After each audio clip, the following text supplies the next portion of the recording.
आज हम लोग पढ़ने वाले हैं यूक्लिड विभाजन एल्गोरिथम का प्रयोग के द्वारा एचसीएफ ज्ञात करने के लिए, जो कि निम्नलिखित संख्याओं का एचसीएफ ज्ञात करने के लिए यूक्लिड विभाजन एल्गोरिथम का प्रयोग कीजिए।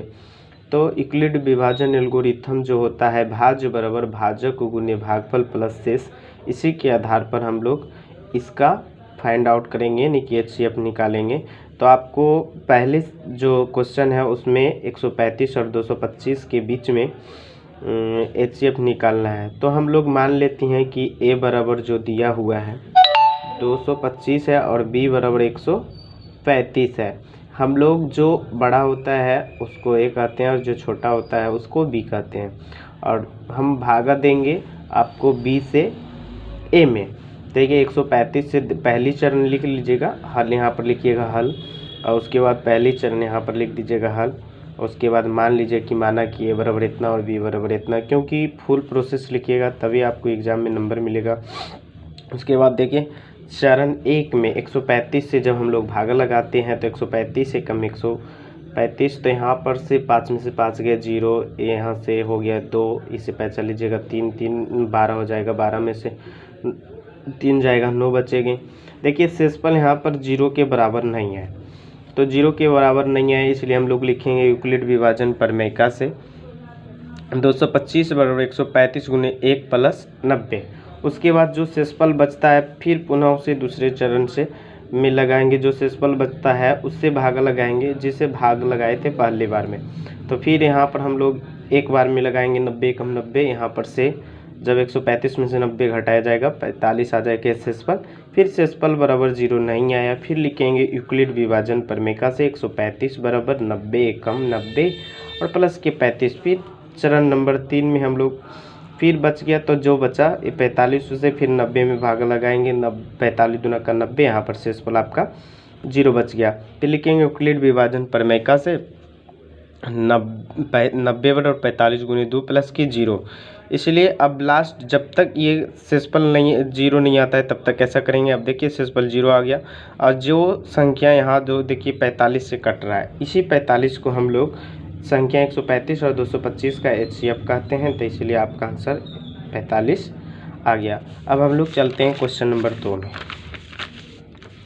कि क्वेश्चन नंबर 2 में है कि 196 और 38,220 के एचसीएफ ज्ञात कीजिए। फिर उसी प्रकार से हम लोग मान लिए कि ए बराबर जो बड़ी संख्या होता है उसको ए कहते हैं और जो छोटी संख्या होता है उसको बी कहते हैं। यहाँ पर देखिए आपको लिखा गया है ए ग्रेटर देन बी, यानी कि ए बड़ा है बी से। फिर चरण उसी प्रकार से चरण 1 में 196 से जब हम इसको डिवाइड करते हैं तो एक बार में लगाएंगे 196, यहाँ पर से घटाएंगे तो बच जाएगा 12, 12 में से 6 जाएगा 6 ही बच गया, 7 इसे पचा लेंगे 17, 17 में से 9 जाएगा 8 ही बच गया, 2, 2 में से 1 जाएगा 1। उसके बाद यहाँ पर 2 उतरा, फिर लगाएंगे 9 बार में, फिर 9 बार में लगाएंगे तो यहाँ पर से आ जाएगा 1764, फिर माइनस करेंगे तो आ जाएगा 8 बच के फिर 9, फिर 0 उतारेंगे, फिर इनको हम 5 बार में लगाएंगे, और जब 5 बार में लगाते हैं तो इनका शेषफल पूर्ण रूप से 0 आ जाता है। फिर से लिखेंगे यूक्लिड विभाजन प्रमेयिका से 38,220 बराबर 96 गुने 195 प्लस के 0। और हम बताए थे कि जब शेषफल 0 आ जाए तो जिस संख्या से भागा लगाते हैं वही दोनों संख्याओं का एचसीएफ होता है। तो 196 और 38,220 का एचसीएफ आ जाएगा आपका 196। तो फिर से देखिए हम लोग अब चलते हैं क्वेश्चन नंबर 3 में। लिखा है 867 और 255 का एचसीएफ निकालने के लिए। फिर माने कि जो बड़ी है उसको ए और जो छोटी है उसको बी मान लेंगे। फिर चरण नंबर में जो छोटी है उससे भागा लगाएंगे, तो 155 बार में यहाँ पर लगाएंगे, इससे भाग 255 से भाग लगाएंगे, 867 में 3 बार में लगाएंगे तो ये आ जाएगा 765। तो यहाँ पर शेषफल आ गया 102। तो शेषफल 0 नहीं है, इसलिए लिखेंगे यूक्लिड विभाजन प्रमेयिका से 867 बराबर 255 गुने 3 प्लस के 102। फिर जो 102 बचा था उससे अब लगाएंगे 255 में 2 बार में लगा देंगे, तो 2 बार में लगाएंगे तो 204 हो जाएगा। अब शेषफल बच जाएगा 51। फिर 0 नहीं लिखेंगे यूक्लिड विभाजन प्रमेयिका से मतलब कि कितना 102 गुने 2 प्लस की 51। और फिर चरण नंबर 3 में 51 से लगाएंगे 102 में भाग, फिर 51 दूना 102, यहाँ पर शेषफल 0 आ गया। यूक्लिड विभाजन प्रमेय से लिखेंगे 102 बराबर 51 गुने 2 प्लस के 0। इसलिए अब बताए थे कि जब 0 आ जाएगा तो जो भी संख्या हमने शुरू की थी 867 और 255 का HCF आ जाएगा आपका 51, जो आपका है। उसके बाद हम लोग ये एक का क्वेश्चन ख़त्म हो गया। अब क्वेश्चन नंबर 2 में चलते हैं। फिर उस 1.1 ही का है। इसमें लिखा हुआ है कि दर्शाइए कि कोई भी धनात्मक विषम पूर्णांक 6q + 1 या 6q + 3 या 6q + 5 के रूप का होता है जहां q कोई पूर्णांक है। तो हल मान लेते हैं कि माना कि a कोई धनात्मक विषम पूर्णांक है और साथ ही माना कि b बराबर 6, क्योंकि दी गई संख्या 6q + 1 और 6q + 3 या 6q + 5 के रूप में है, इसलिए हमको b बराबर 6 मानना पड़ा। जो आपको संख्या में यहाँ पर जैसे मान लेते कि 4 रहता तो हम लोग 4 मानते, 2 रहता तो 2 मानते b बराबर, लेकिन यहाँ पर प्रश्न में आपको 6 दिया हुआ है इसलिए 6 मानेंगे। साथ ही यहाँ पर माने तो यूक्लिड विभाजन प्रमेय से यूक्लिड विभाजन प्रमेय का जो होता है भाज्य बराबर भाजक गुने भागफल प्लस शेष, उसी के आधार पर यहाँ जहाँ q एक धनात्मक पूर्णांक है और 6q + r, r का जो मान होता है 0 से बड़ा बराबर और b से छोटा होता है। तो हम लोग जो संभावित मान है उसको यहाँ पर लिखें। सबसे पहले r बराबर 0 होगा, उसके बाद r बराबर 1 होगा, r बराबर 2, r बराबर 3, r बराबर 4, r बराबर 5, क्योंकि b से छोटा होना चाहिए। b 6 है तो b से छोटा 5 ही होगा, मानिए कि 5 होगा। तो यहाँ पर जब 0 रखते हैं यार तो 6q + 0 यानी कि 6q हो जाएगा। अब जब r 1 रखते हैं तो 6q + 1 यानी कि 6q + 1 हो जाएगा। यहाँ पर r बराबर 2 रखते हैं तो 6q + 2 हो जाता है। यहाँ पर 6q + 3 रखते हैं तो 3 हो जाता है। यहाँ पर हम r का मान रख रहे हैं तो देखिए जब r का मान 5 रखे तो 6q + 5 यानी कि 6q + 5 हो गया। अतः हम कह सकते हैं कि 6q + 2 और 6q + 4 सम संख्या है, जो a विषम संख्या है, इसीलिए a बराबर 6q + 1 और 6q + 3 या 6q + 5 ही विषम संख्या है जहाँ q एक धनात्मक पूर्णांक होगा।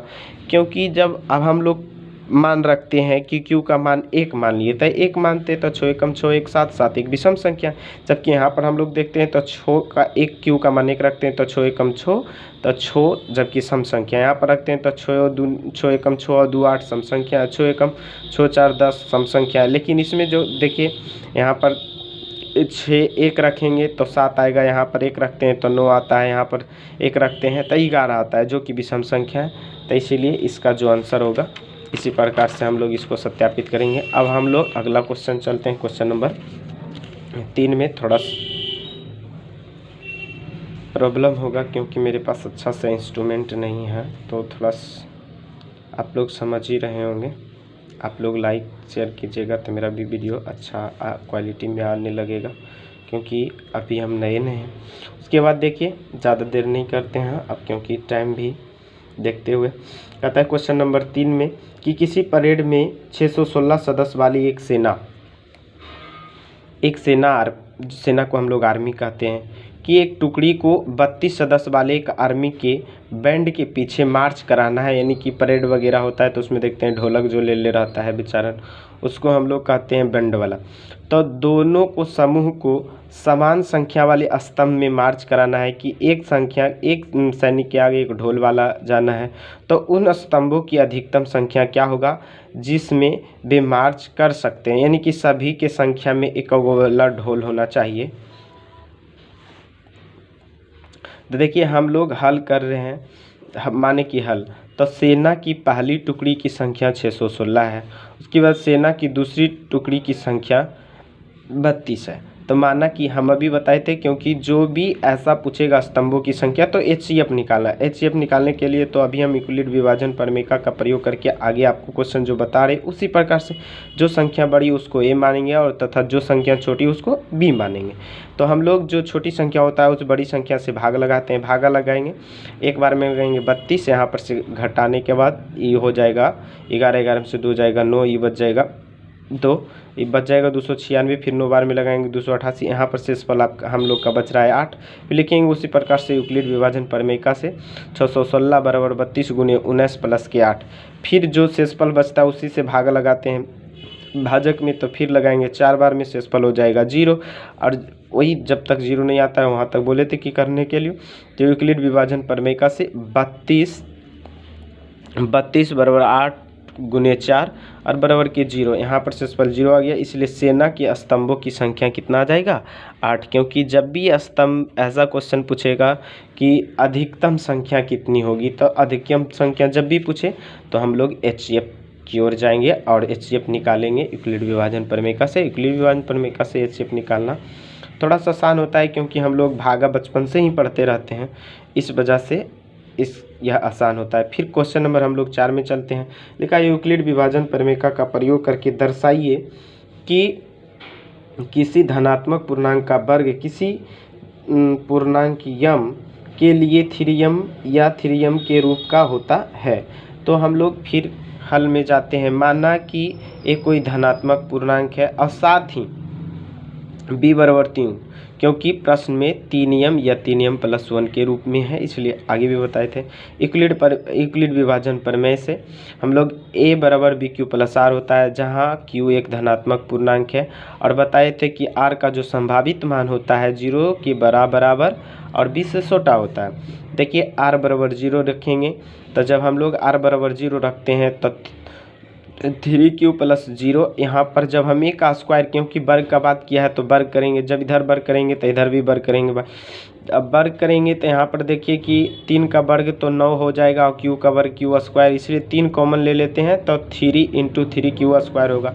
उसी प्रकार से जब r का मान 1 रखते हैं तो a बराबर हो जाएगा 3q प्लस 1, और जब यहाँ स्क्वायर करेंगे तो स्क्वायर करेंगे तो हम कॉमन ले लिए, क्योंकि कॉमन ले लीजिएगा तो ये हो जाएगा एक, क्योंकि आप लोग को पता है यहाँ पर होगा aq, तो aq का मान हो जाता है आपका, यहाँ हो जाएगा कितना 3 का q करेंगे तो हो जाएगा स्क्वायर है, तो स्क्वायर करेंगे तो 3 का स्क्वायर 9 और 1 का स्क्वायर 1 हो जाएगा, और 2a भी होता है तो 3 दूनी के 6 हो जाएगा। यहाँ पर से हम देखिए इसमें से कॉमन ले लिए हैं तो हो जाएगा 3 तिया के 9 हो जाएगा, 3 दूनी के 6 q प्लस 1 का स्क्वायर करेंगे तो 1 ही होगा भाई। उसके बाद देखना जब हम r बराबर 2 रखते हैं तो a का मान हो जाएगा 3q प्लस 2, और a का स्क्वायर करेंगे यानी कि इसका पूरा का स्क्वायर करेंगे तो हो जाएगा 3 का स्क्वायर 9 और 1 q का स्क्वायर q, और होता है 2ab, तो 3 दूनी 6 और दूनी के 12 q प्लस के 2 का स्क्वायर करेंगे तो 4। जब हम a स्क्वायर यहाँ पर लिखा हुआ है 9q square plus 12q plus 3 और 1 4, यानी कि 3 को हम लोग 4 को हम लोग 3 प्लस 1 के रूप में रखा है। यहाँ पर से 3 कॉमन ले लेते हैं, तो 3 कॉमन लेंगे तो यहाँ पर 3q स्क्वायर बचेगा और प्लस के 4q बचेगा, प्लस के 1 और 1 ई बाहर कर दिए, इसको नहीं यहाँ पर किए। हम लोग केस 1 में देखते हैं a स्क्वायर बराबर थे m, जहाँ m को हम 3aq माने। उसी प्रकार केस 2 में a स्क्वायर बराबर 3m प्लस 1 होता है, जो m बराबर हम लोग माने 3q स्क्वायर प्लस 2q। उसके बाद केस नंबर 3 में a स्क्वायर बराबर हम रखते हैं 3m प्लस 1, जहाँ m बराबर हम लोग माने हैं कि 3q square plus 4q plus 1। अतः किसी धनात्मक पूर्णांक का जो वर्ग होगा 3m या 3m प्लस 1 के रूप में होगा, जहाँ m एक धनात्मक पूर्णांक है। अतः इसमें एक क्वेश्चन और है जो आप लोग को हम करते हैं, थोड़ा देखिएगा। क्वेश्चन नंबर 5 यहाँ पर कहता है यूक्लिड विभाजन प्रमेय का प्रयोग करके दर्शाइए कि किसी धनात्मक पूर्णांक का घन। अभी जो इससे पहले का क्वेश्चन था वो वर्ग था, और ये अब यहाँ घन है, तो ये घन में कहता है 9m प्लस 1 के रूप या 9 प्लस 8 के रूप का होता है। तो हल में करेंगे यहाँ पर, माना कि ये कोई धनात्मक पूर्णांक है और साथ ही b बराबर 3 मानते हैं, क्योंकि जब हम लोग घन करेंगे तो हम 3 कॉमन लेंगे तो यह स्क्वायर बचना चाहिए, क्योंकि हमको 3m के रूप में दिया हुआ है, 9m के रूप में दिया हुआ है, तो हम स्क्वायर का इसका क्यूब करेंगे तो इसका क्यूब करेंगे तो 27 हो जाएगा। हमको 9 के रूप में लाना है तो 3 कॉमन लेंगे तो 9 के रूप में बच जाएगा। तो हम लोग फिर यहाँ पर से b बराबर मान लेते हैं कि 3 है यूक्लिड विभाजन प्रमेय से। a बराबर बी क्यू प्लस आर, जहाँ q एक धनात्मक पूर्णांक है, r एक पूर्णांक है जिसका संभावित मान आप लोग को पता होगा, क्योंकि हम बार बार चर्चा कर रहे हैं कि r का जो मान होता है 0 के बराबर और b से छोटा होता है। तो हम लोग यहाँ पर b बराबर 3 माने हैं तो r का संभावित मान 0 हो जाएगा। तो a बराबर हो जाएगा 3q, और जब a का q करेंगे तो इसका q हो जाएगा, इसका q मतलब कि 3 का q, तो 3 का q 27 और q का q हो जाएगा q के पावर यानी कि 3। यहाँ पर से हम लोग 9 कॉमन ले लेते हैं तो 9 और 3 बचेगा 3q का क्यूब, जो हम लोग 9m के रूप का है, जो अभी हम बता रहे थे कि देखिए यहाँ पर 9m, और जो क्योंकि हम m के रूप में 3q को रखे हैं, उसी प्रकार से जब r बराबर 1 रखते हैं तब 1 रखेंगे तो यहाँ हो जाएगा 3q प्लस 1। यहाँ पर q करेंगे तो aq प्लस होता है 3a स्क्वायर, फिर 3ab स्क्वायर होता है, तो a का स्क्वायर करेंगे तो एक ही होगा, और उसके बाद फिर a का क्यूब करेंगे तो एक ही। इसमें हम लोग पूरा में से 9 कॉमन लेते हैं तो 9 कॉमन लेंगे तो 27 का क्यूब, 27 में से 9 तिया 27, यहाँ देखिए यहाँ पर है 9 और 3, 9 तिया 27, 27 में से 9 कॉमन लिए तो 3, यहाँ पर ऑलरेडी 3 तिया के 9 है तो 3 तिया में से 9 पूरा ले लिए तो बच गया क्यू। अब प्लस के कितना बचा 1, जो 3m प्लस 1 के रूप का है, क्योंकि इतना टोटल को हम लोग, ये जो दिख रहा है इतना को हम लोग m मान ले, क्योंकि जिसमें क्यूब लगा हुआ है टोटल को m मान ली है, तो और 9 बाहर है तो 9m प्लस 1 के रूप का यहाँ हो गया। उसके बाद जब हम लोग r का मान 2 रखते हैं तो a बराबर हो जाएगा 3q प्लस 2। यहाँ पर जब हम लोग q करेंगे तो हो जाएगा 3 का क्यूब 27q और प्लस 3a स्क्वायर भी होता है तो 3a स्क्वायर, तो 3 का स्क्वायर 9 हो जाएगा, और b यानी कि 2 है यहाँ पर लिखा हुआ। उसके बाद होता है 3ab स्क्वायर यानी कि 2 का स्क्वायर 4 हो जाएगा, 3a का स्क्वायर 3a का स्क्वायर यहाँ पर हो जाएगा 3 का स्क्वायर, तो 3 तिया के 9 यहाँ पर 4 हो जाएगा। यहाँ पर ये q लिखा हुआ है, प्लस के 2 का q करेंगे तो 8। अब फिर यहाँ पर से हम लोग कॉमन लेंगे तो ये 27 है तो 27 में 9 कॉमन लेंगे तो 3 बचेगा, और ये हो जाएगा आपका 3 तिया के 9 तिया 27 दूनी के 54, 54 में से हम 9 कॉमन लेंगे तो 9 छक 54, आई हो जाता है 3 तिया 9 चौक 36, और 36 में से 9 कॉमन लेंगे तो 4 बचेगा, और प्लस के 4 और क्यू बचेगा, आई 8 को हम लोग बाहर रखते हैं, और इतना टोटल को हम लोग ने यम माना, और जब यम मानेंगे तो ये हो जाएगा 9 और यम और प्लस 8 के रूप का है। अतः हम कह सकते हैं कि धनात्मक पूर्णांक का घन जो होता है 3m और 3m प्लस 1 और 3m प्लस 8 के रूप का होता है।